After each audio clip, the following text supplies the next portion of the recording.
ଶେଷଦେବ ବାରିକର ତାଙ୍କ ପଡ଼ିଶା ଲୋକ ଆଉ ତାଙ୍କର ସହାୟତା କିଛି ମିଳୁନି। ସେ ବହୁତ ଦୁଃଖିତରେ ରହିଛନ୍ତି। ତାଙ୍କୁ ଏମିତି ଗୋଟେ ରୋଗ ହେଇଛି ଯେ କିନ୍ତୁ ମୃତ୍ୟୁ ରୋଗ, ହୃତ୍ପିଣ୍ଡ ରୋଗ। ଆଉ ତାଙ୍କୁ କିଛି ସହାୟତା ମିଳୁନି। ଆଉ ଯେତିକି ସରକାର ମିଳୁଛି ଜମା 4 ଲକ୍ଷ, ତାଙ୍କର ହয়তো 15 ଲକ୍ଷ ଭଳିଆ ଟଙ୍କା ଖର୍ଚ୍ଚ ହେଇପାରେ। କିନ୍ତୁ ଆଉ କିଛି ତାଙ୍କୁ ଟିକେ ସହାୟତା ହେଲେ ସେ ଟିକେ ଖୁସିରେ ରହନ୍ତେ। ଆଉ ତାଙ୍କର ସ୍ତ୍ରୀଟେ ଆଉ 2 ବର୍ଷର ଝିଅଟିଏ ଆଉ ଶାଶୁ ବୁଢ଼ୀଟିଏ। ଆଉ ତାଙ୍କୁ ଖାଇବା ପିଇବା ଚଳିବାରେ ବହୁ ହଇରାଣ ହରକତ ହେଉଛନ୍ତି। ଆଉ ସିଟି କରିଛି, ଚାକିରି ନାହିଁ, କିନ୍ତୁ ସରକାର କିଛି ତାଙ୍କୁ ଗୋଟେ ସହାୟତା ନାହିଁ। ରେସନ କାର୍ଡ ନାହିଁ ସରକାର, ସେ ଗୋଟେ ଲୋକ ବୋଲି ତାଙ୍କର ଗଣତା ନାହିଁ, ଆଉ ଘର ନାହିଁ। ଆଉ ଆପଣ ଦେଖନ୍ତୁ ଏ ଚାଳ ଘର, ଆଉ ସେ କେମିତି ଚଳିବେ କଣ କରିବେ? ତାଙ୍କୁ ଟିକେ ସେ ଯଦି ଅଭାବ ସଂସାର, ତାଙ୍କୁ ଟିକେ କେମିତି ଚଳିବା ପାଇଁ ସହାୟତା କରନ୍ତୁ, ଆଉ ସାହାଯ୍ୟ ସମ୍ମତି କରନ୍ତୁ।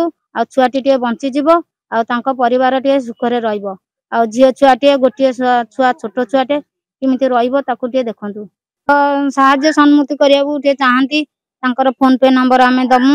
ଆଉ ତାଙ୍କୁ ଟିକେ ଯେ ସାହାଯ୍ୟ କରନ୍ତୁ। ଭଲ ଭାଇ କି ମଉସା କି ମାଉସୀ କିଏ ଯଦି ଥାଆନ୍ତି ଟିକେ ଦୟା କରନ୍ତୁ, ପରିବାର ଟିକେ ବଞ୍ଚିଯିବେ। ତା ହାର୍ଟ ପ୍ରୋବ୍ଲେମ ପାଇଁ ସେ କଟକ ମେଡିକାଲ ନା ଭୁବନେଶ୍ୱର ଯୋଉ ଆର୍ମି ହସ୍ପିଟାଲରେ ତାର ଯୋଉ ଭାଲ୍ଭ ନଷ୍ଟ ହେଇଯାଇଛି, ଅପରେସନ ହେଇଛନ୍ତି। ଆଉ କାର୍ଡରୁ ଆମର ଗଭର୍ଣ୍ଣମେଣ୍ଟରୁ ଖାଲି ଖର୍ଚ୍ଚ ହେଇଛି, କାର୍ଡରୁ କାଟିଛନ୍ତି ଅପରେସନ ଖର୍ଚ୍ଚ, ବାକି ସବୁ ଖର୍ଚ୍ଚ ଆମେ ଦଉଛୁ। ଆମ ଘରେ ଆଉ କେହି ନାହାନ୍ତି, ମୋ ଶାଶୁ, ମୁଁ ଆଉ ମୋର ଛୋଟ ଝିଅଟେ।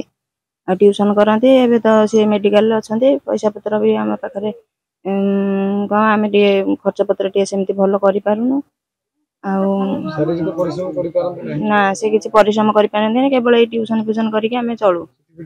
ଆଉ ଚାକିରି ହେଇନି, ଗଭର୍ଣ୍ଣମେଣ୍ଟରେ ବି ଚାକିରି ହେଇନି ତାଙ୍କ ପାଇଁ।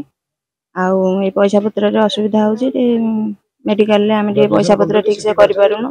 ଏଇ ସେମିତି କିଛି ନାହିଁ, ଆମେ ସେମିତି 2-3 ଜଣ ମଣିଷ ସେମିତି ଯାହା ଯେମିତି କରିକି ଦୁଃଖ କଷ୍ଟରେ ଚଳୁଛୁ। ଆଉ ଶେଷଦେବ ବାରିକ ଜଣେ ଭାରି ଅଭାବନୀୟ ଜନକର ପରିବାରର ପିଲା, ଯେ ଅତି ଗରିବ।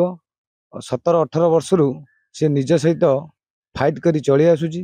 ଟ୍ୟୁସନ କୌଣସି ତାର ଶାରୀରିକ ମାନେ ପାରିଶ୍ରମିକ ସେ କରିପାରେ ନାହିଁ। ଯାହା ମେଣ୍ଟାଲିଟି ଟ୍ୟୁସନ କରେ, ପିଲାଙ୍କୁ ପଢ଼େଇ ତାର ଗୁଜୁରାଣ ମେଣ୍ଟାଏ। 15-16 ବର୍ଷର ହୋଇଥିବା ବେଳେ 2 ଭାଇ ଓ ବାପା ତାକୁ ଭିନେ କରିଦେଇଥିଲେ। ତାର ନିଜ ବାହୁବଳରେ ସେ ଚଳୁଥିଲା। ଏବେ ତାର ପରିସ୍ଥିତି ଏତେ ଜଟିଳ ଯେ ନା ଟ୍ୟୁସନ କରିପାରିବ, କୌଣସି କାମ କରିପାରିବ ନା, କାହାର ଯାଇକି ଗୋଟେ କିଛି ବେକାରୀ ଖଟି ପାରିବ। ଆମେ ଚାହୁଁଛୁ ଯେ କୌଣସି ସହୃଦୟ ବ୍ୟକ୍ତି ଯଦି କୌଣସି ଶେଷଦେବ ବାରିକଙ୍କୁ ସାହାଯ୍ୟ କରନ୍ତେ, ତାହେଲେ ଆମେ ବହୁତ କୃତଜ୍ଞ ଅନୁଭବ କରନ୍ତୁ। ଏହାର କାରଣ ଯେ ବର୍ତ୍ତମାନ ତାର ବିବାହ 2 ବର୍ଷ ହବ କି 2.5 ବର୍ଷ ହବ ହୋଇଛି। 2 ବର୍ଷର ସନ୍ତାନଟିଏ ବି ମଧ୍ୟ ଅଛି। ଆଉ କୌଣସି ତାର ମାନେ ଯୋଉ ପରିସ୍ଥିତି ଭଲ ନାହିଁ, କି ଜମି ବାଡ଼ି ଭଲ ମନ୍ଦ କୌଣସିରେ ବି ସେ ନିପୁଣ ନୁହେଁ, ଖଟି ବି ପାରିବନି। ଆଉ ହୃଦରୋଗରେ ସେ ବର୍ତ୍ତମାନ ପାଇଁ ପୀଡ଼ିତ। ତେଣୁକରି ଆମେ ଚାହୁଁଛୁ ଗଭର୍ଣ୍ଣମେଣ୍ଟ ସହାୟତା ପ୍ଲସ୍ କୌଣସି ସହୃଦୟ ବ୍ୟକ୍ତି ଯଦି କୌଣସି ତାକୁ ସାହାଯ୍ୟ କରନ୍ତେ, ଆମେ ଚିରଋଣୀ ତାଙ୍କ ପାଖରେ ଚିରଋଣୀ ହୁଅନ୍ତୁ।